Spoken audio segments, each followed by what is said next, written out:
Okay, so in this video, I'm going to show you the secrets to creating YouTube videos without you having to talk. Now listen, I know when you first start doing audio and visual stuff and you hear your voice being played back, sometimes you can shut it. Like I know myself, it took me a long time to get used to the sound of my voice, because obviously what others hear is very different to how you hear yourself. And some people say, oh, do I really sound like that? And oh my goodness. And there are other issues too, like some people have problems with saying and a lot.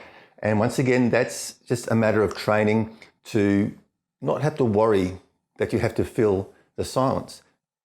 That sometimes pause is good, especially if you want to draw somebody into your video or into what you're saying. Simply stop talking. And then all of a sudden, if they were even slightly distracted, the simple fact that you're not talking anymore can actually bring them back. It's great for emphasis as well.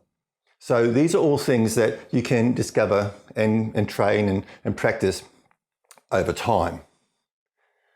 But while you're in the process of becoming comfortable with the sound of your voice in recordings and that sort of stuff, there are some great strategies that you can use in many, many ways. I'm going to share 3 or 4 tips with you on how to create amazing videos without you having to say one word.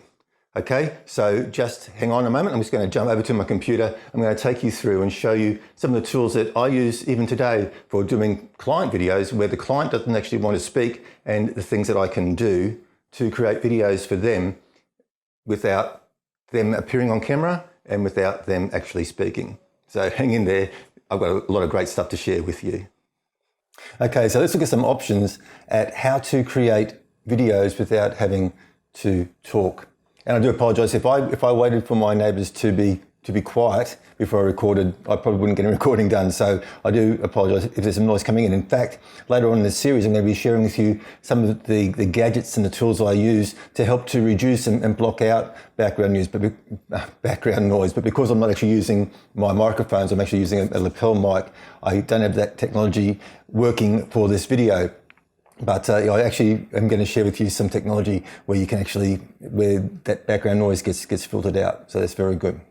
Okay, so let's look at some obvious. Now look, some of the obvious ones where you don't know where you can create a video without having to talk would be just to run a slideshow. And in the last video I showed you Vietnamese, so you could even put a Vietnamese video together, or just a series of slides on Google Slide, and then use Zoom to record your session, and then put some music behind it. So I'm not going to sort of spend too much time there because that's pretty self-explanatory. But if you actually do want a voiceover, or if you want somebody speaking, if you do want voice on your video, but you don't want to actually do it yourself, then here's some options. Now, one option is to go to Fiverr and then pay somebody to do a voiceover. And this is pretty much hit or miss.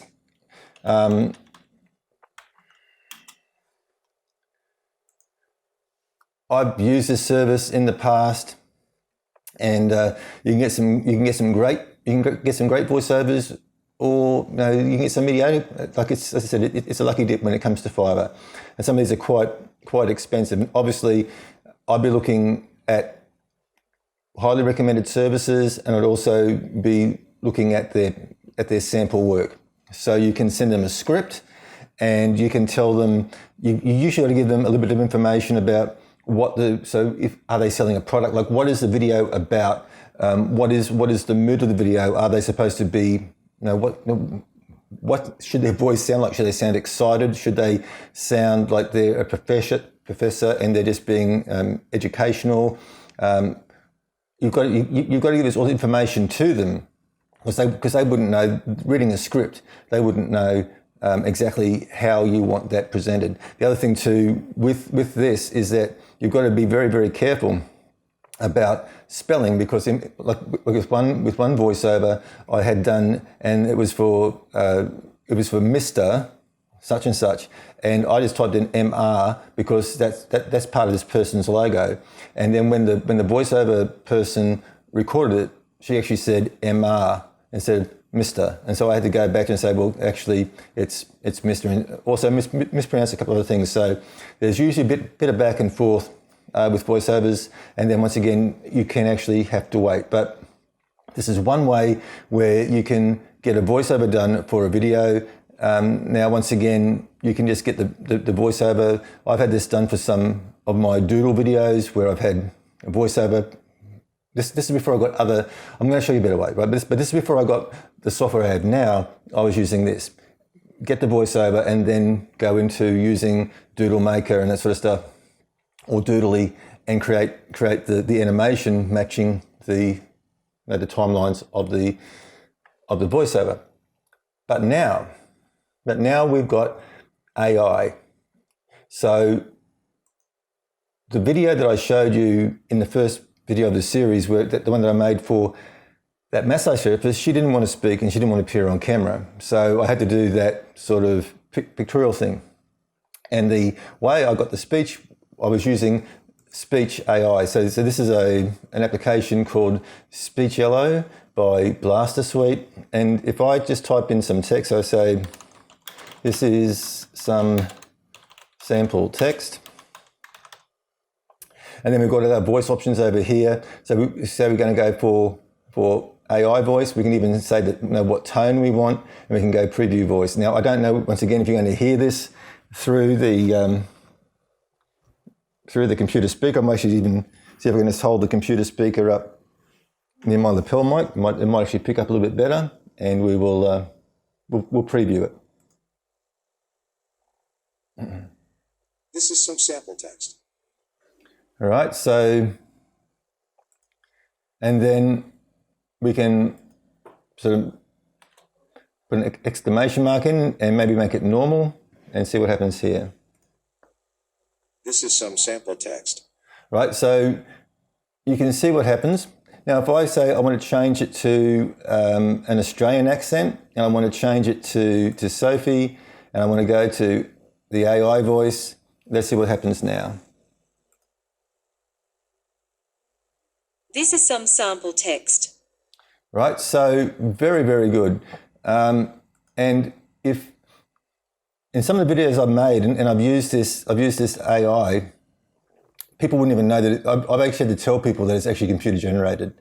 They wouldn't know, because you can put your commas and that sort of stuff, and punctuation, and change things. This is some sample text. Right? So that's one option.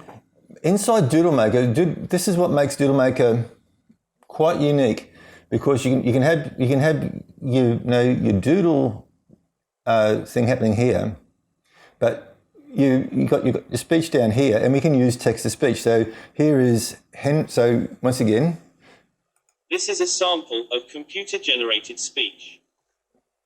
Right, so it doesn't sound robotic at all. It sounds really, really amazing.